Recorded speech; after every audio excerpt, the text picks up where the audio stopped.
So this system reduced CPA by 60% and unlocked 3x new customers for these DTC brands. I'm gonna go exactly on the high top level.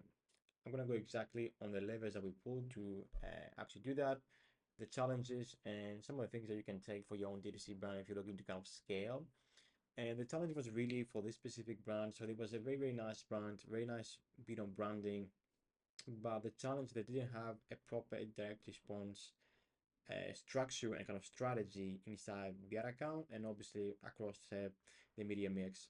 So the brand relied too heavily on influencer wide listing and discount driven promotion. So they would see, for example, an ad doing very, very well for like a couple of months from an influencer that they were actually boosting inside their account. But then, once that relationship was paused with the influencer, or for any other region, obviously after the kind of ad fatigue, there wasn't a specific process to drive consistent scalable results.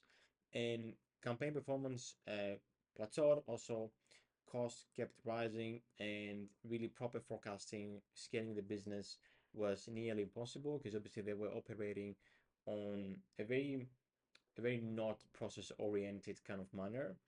And they were also having UK and US as their core kind of markets and in two different ad accounts, which obviously behave differently. They are different markets, and making optimization with no process there was even more complex. So there was a need of like a very specific process across both markets. And really, what we kind of have as a result over the course of like around 6 months, I would say, is 3x more new customers because obviously the main KPI was unlocking that new customer acquisition. CPA reduced by 59%, sustainable scalable growth across multiple channels, and really having that process of like testing to scaling and from a creative perspective as well. So the approach here, first of all, what we did was really full funnel media engine. So they had a lot of room from a kind of acquisition perspective to spend more, and with right creative in place and right account structure in place, that was very easy to do so. So we structured Meta and TikTok campaigns for a proper BAU setup. So we set up evergreen campaigns, evergreen testing campaigns where we tested all the creatives. How I like to test creatives and how I did it here is in an ABO setup, which each ad sets it's a very unique test. Maybe we are actually testing one concept, or maybe we are testing a specific group of variations or of iteration, but it's a very specific hypothesis that we hold on that ad level, and we actually group into the ad set. And then we isolate the learnings, we iterate with the internal teams and the agency teams that they were using for creative. And we also had two more campaigns, one scaling campaign, which was on cost caps, which was then after a point turned into a CBO because we actually wanted to segment some of the ads that didn't get enough spent.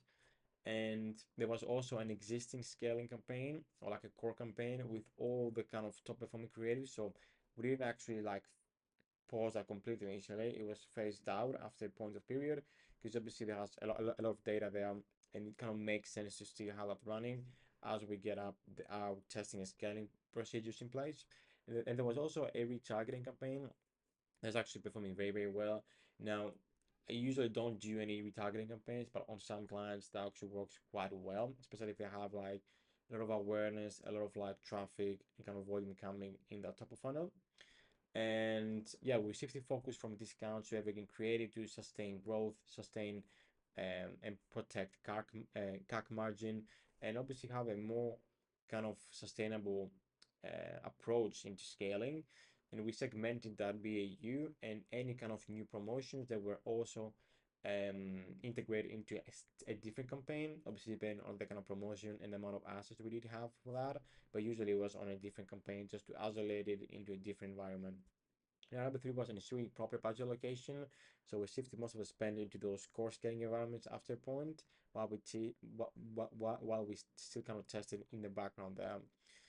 Now that was from Meta, and that really had a great effect. I think we kind of double budgets from 100 something K a month to over 200K a month there. And we also increased spend on TikTok, which really, really helped us unlock that new customer growth and unlocking new audiences. led to CPA drop by 45% in the platform. Obviously, there was much less spend there. So it was kind of easier to make those positive green shoots and kind of progress there. But we also focused on creative, specifically TikTok, which we're going to be covering in a second. Spend also scaled by 47%, I'm sorry. And we also test and iterated weekly, 3 times a week to maintain performance. TikTok needs a bit more volume, but it's a great channel for unlocking that new segment of audiences and really that top of funnel acquisition that help with Meta, Google as well. Now, that's the kind of main thing that really set the kind of foundations, but hand in hand with that, there was the creative. So on this account, we had a very interesting finding, which was the correlation between actually testing more creative and the amount of spend and scale, which kind of makes sense, but obviously it's another theory that we actually put in place. We kind of rolled out 500 plus new creatives.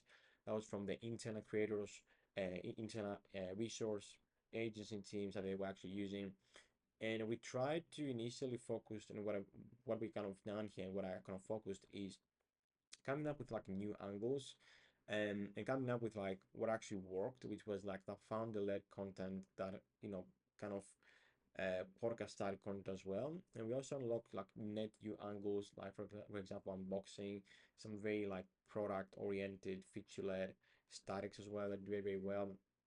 And we really focused on like getting more volume, getting quality, and getting diversified content. So that was mix of like static ads, UGC, high production videos, lo-fi videos, and really content that was tailored into the main core key pain points or the key kind of selling points of a specific brand, but it was diversified in terms of like content that allow us to reach different people, different kind of audiences.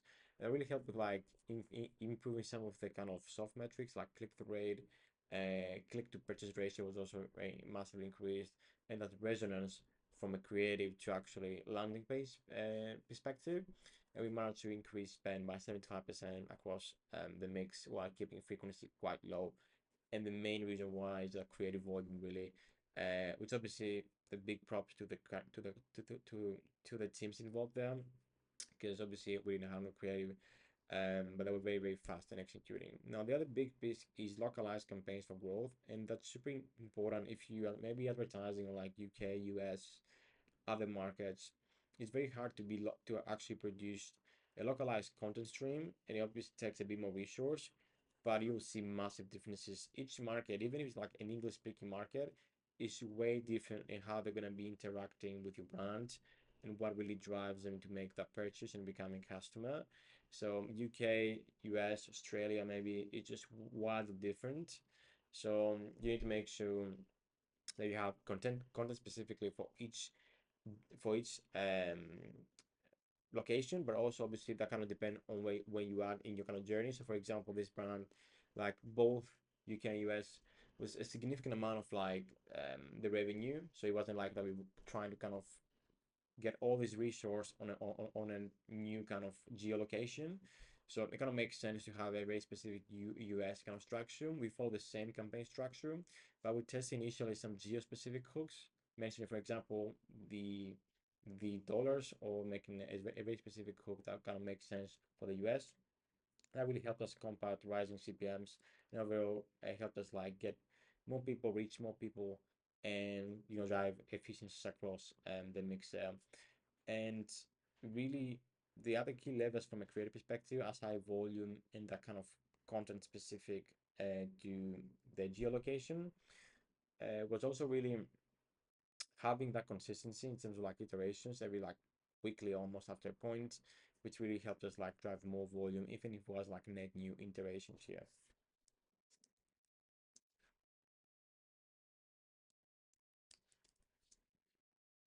And that was it mainly. That was the kind of result with 3x more new customers. CPA was massively improved. And if we just take it a bit back here, the ones you want to focus on your business right now is having that consolidation in terms of account structure, having those campaigns that allow like for kind of data collection, allow Meta to do the heavy lifting in terms of like reaching the right kind of people. And we focusing on the right kind of creative, unlocking more efficiency through optimization, and really having more volume in terms of creative, more diversified creative, and really specific to the geolocation. That really massively helped, and really pushing more spending in those top funnel channels like Meta and TikTok, for example, really helped. Obviously, Google was another point, which we didn't manage here, but the kind of team that did a great job as well into unlocking more efficiencies given the kind of spend increase, unlock the kind of acquisition mix. So there you have it. Make sure you kind of follow this kind of similar pillars in your own DTC brands. If you need any help, feel free to click the link below, and let's actually and I'm gonna be actually auditing your brand and unlocking some of those results that you guys see here, or certainly some opportunities that you can actually take. Thanks very much. Hope you have a great day.